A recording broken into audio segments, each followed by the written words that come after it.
Good morning, everyone. It's my great pleasure to welcome our incredible congressional delegation. Congressman Langevin, Senator Whitehouse, Senator Reed.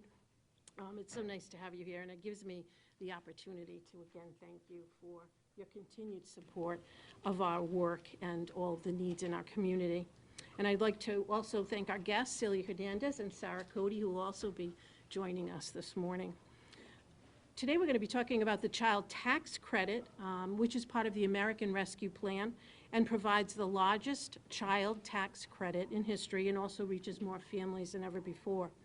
The American Rescue Plan increased the child tax credit from $2,000 per year to $3,000 per year per child over the age of 6, and from $2,000 to $3,600 for children under the age of 6. It also raised the age limit from 16 to 17.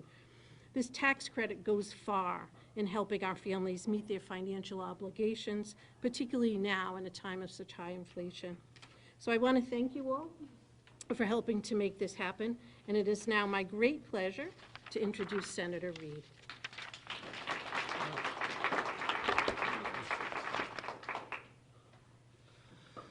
Well, thank you, Joanne, for not only that kind introduction, but for your great leadership here in Cranston for many, many years. It's been a pleasure working with you. Let me also recognize Sarah Coate and her colleagues at CCAP. You do an amazing job. Make us all very, very proud of what you do. And of course, my colleagues in the delegation, Senator Whitehouse, Congressman Langevin, and Congressman Cicilline, are incredibly effective colleagues who do great work, and I'm just very proud to be with them.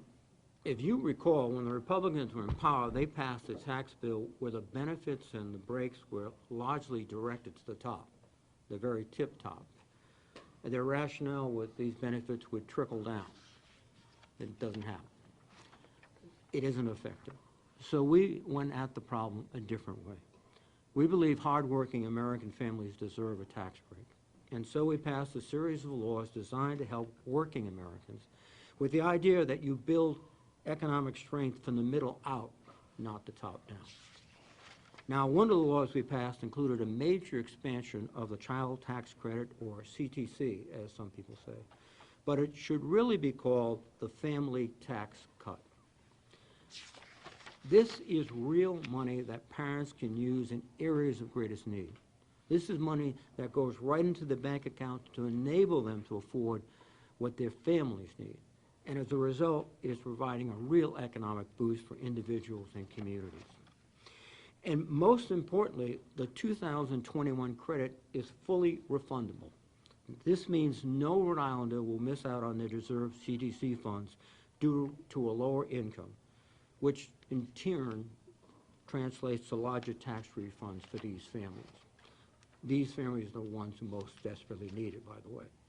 And whether you call it the family tax cut or the CDC, this year's changes are much more effective. And today, more children are safely housed and fed because of it. Expanding the child tax credit is a major step forward in combating child poverty. Here in Rhode Island, it helped lift about 8,000 Rhode Island children above the poverty line and delivered $174 million to working families across the state. As it stands, however, these changes are only temporary. We've got to do more. And I'm working with my colleagues, and I must point out that Senator Whitehouse on the Finance Committee is one of the key actors who every day is passionately and eloquently arguing for this provision. So we owe him a great deal of thanks. We want refundability to be permanent so more families can get it. We want other fixes so that more families can benefit. And I applaud President Biden for prioritizing poverty-reducing initiatives. And we'll continue working with this administration to ensure that every child has a place to call home, food to eat, the opportunity to get a good education, and a strong foundation to grow. Essentially, what we want to do is provide them the same kind of benefits and opportunities that the greatest generation provided to my generation. We can do it, and we must do it. And shall I introduce you? I take all my directions from Joanne. Senator Whitehouse, please. Thank you, Zach. First of all, thank you, Joanne, and to the community action projects, programs around the state, which are such an important part of our infrastructure in Rhode Island, and it makes our families, I think, a great deal stronger because of the great work that they do. This program is going to be implemented through the community action programs, and so the CAPs are entitled to a lot of support, and the health equity zones as well, which Rhode Island is a real leader in. You're going to hear from Sarah and Celia, who have the first-hand stories of what a difference this makes in people's lives. But some top-line numbers are that this program will cut child poverty in half. It will reduce family poverty by a third. 173,000 children in Rhode Island will get this benefit for their families. And $174 million has gone out into Rhode Island. Just think about what a difference that makes in our economy, because these are families who aren't hoarding it away. These are families who are putting it back into the economy to get the new set of tires, to get the kids ready for school, to do the things that families need to do.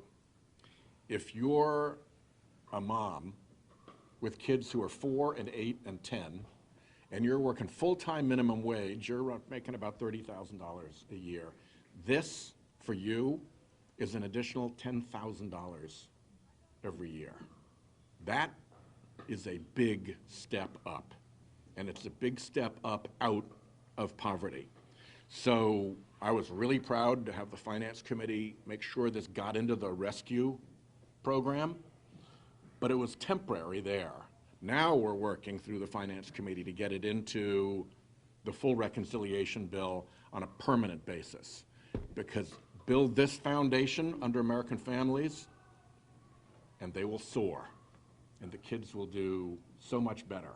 So this is a terrific thing to do, and I want to introduce now Congressman Langevin, but final thank you to Sarah and Celia for sharing the microphone and telling the real personal stories here. Jim, over to you.